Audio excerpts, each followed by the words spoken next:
विचित्र पासेस कोणालाही मिळणार नाही। मी पदसिद्ध अध्यक्षांच्या उपस्थितीत बोलतो आहे। या वर्षी प्रॉपर साहेब जवळपास एक 4 ते 4.5 इंचाची मी पाठवतो पोलिसांना त्याचे नमुने, त्याच्यावरती दिसून पडेल एवढी मोठी पास आणि त्याच्यासोबत हँगिंग बेल्ट दिल्या जाणार आहे। हे मी सर्व समाजाला पदसिद्ध अध्यक्षांच्या उपस्थितीत कबूल करतो आहे। ज्या परिस्थितीत आपल्याला हा प्रस्ताव आलाय त्याचा विचार करून आपण हा विचार केला। प्रस्ताव यांनी म्हणजे शासनाने आपल्याकडे काय दिलं तो याच्यासाठी, आणि जर आता पुन्हा तसंच करायचं म्हटलं तर पुन्हा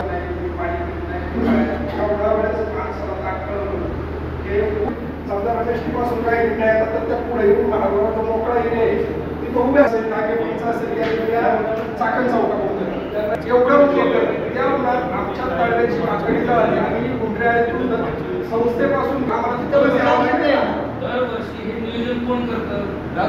दरवर्षी नियोजन करतो, पण पंचायत त्यामुळे जास्तीत जास्त वेळ आम्हाला दाबून भरावं लागलं, त्यामुळे जास्तीत जास्त पाय वाचले आणि त्यामुळे जास्तीत जास्त त्रास झाला। हे कमीत कमी व्हावं ही अपेक्षा। ज्ञानेश्वर महाराजांचा पालखी प्रस्थान सोहळा हा एक अद्वितीय खरंच आध्यात्मिक प्रसंग असतो आणि या दरम्यान दिंडी समाज म्हणजे जेवढे की आपले फडकरी दिंड्या सगळ्या प्रस्थान सोहळ्याला येतात त्याच्यामध्ये ज्ञानेश्वर महाराजांच्या रथाच्या समोरच्या 27 आणि रथाच्या पाठीमागल्या 20 अशा 47 आणि पोटभाग 9 अशा एकूण 56 दिंड्यांना मंदिरामध्ये, ज्याला आपण देऊळवाडा म्हणतो, त्या मंदिरामध्ये प्रवेश असतो।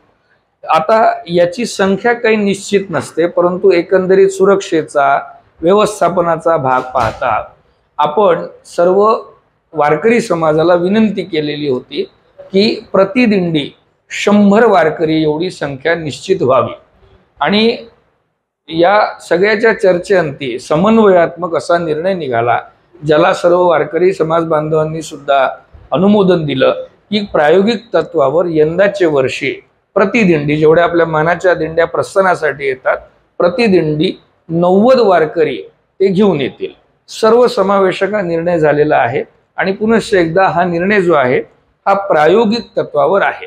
यामध्ये पोलीस प्रशासन असेल, त्याच्यानंतर सरकारी व्यवस्थापन असेल, मंदिर व्यवस्था असेल आणि वारकऱ्याच्या स्वयंशिस्तीचा भाग असेल। खरे तर यामध्ये एक गोष्ट अत्यंत अधोरेखित करण्याजोगती आहे की प्रस्थान सोहळ्याला कुठेही बाह्य कमांडची, बाह्य रेग्युलेशनची, रूल्सची गरज नाही। वारकरी हा स्वयंशिस्तीचाच प्रेरक आहे। नवे ज्ञानेश्वर महाराजांचा पालखी सोहळा हा शिस्तीसाठी अजूनही संपूर्ण जगामध्ये वाखाणला जातो। फक्त व्यवस्थापनाचा एक भाग म्हणून प्रायोगिक तत्वावर प्रतिदिंडी 90 वारकरी अशी एक संख्या ठरल्या गेलेली आहे सर्वसमावेशक पद्धतीने। आषाढी कार्तिकी विसरू नका मज सांगते से गुज पांडुरंग या न्यायानं पंढरीची आषाढी वारी काही दिवसावर येऊन ठेपलेली आहे। त्या अनुषंगाने आज आपल्या बैठकीला प्रारंभ झाला आणि त्या बैठकीत कोरोना काळापासून एक विशिष्ट पद्धतीचा एक प्रश्न सर्वांच्या समोर उपस्थित झाला होता की जी मंदिरात परिसरात होते ती गर्दी, त्याच्यावर नियंत्रण कसं करावं हा मुख्य विषय होता। आणि मग गेल्या वर्षीपासून शासनाने आणि संस्थाने आवाहन केल्याप्रमाणे 75 ते 100 लोकांपर्यंत प्रत्येक दिंडीवाल्यांनी यावं आणि मंदिराला जास्त गर्दी न होता, कुठलीही हानी न होता हा पालखी सोहळा निर्विघ्नपणे पाडला जावा असं आवाहन केलं होतं। त्या अनुषंगाने गेल्या वर्षी 75 होते, यावर्षी आम्ही 100ची मागणी केलेली आहे। कारण फक्त केवळ हे बंधन वारकऱ्यावरच का, अतिरिक्त येणाऱ्या प्रत्येकावर हे बंधन जर घातलं तर मंदिराच्या प्रांगणात परिसरात भरपूर वारकरी येतील आणि आनंदानं प्रस्थान होईल।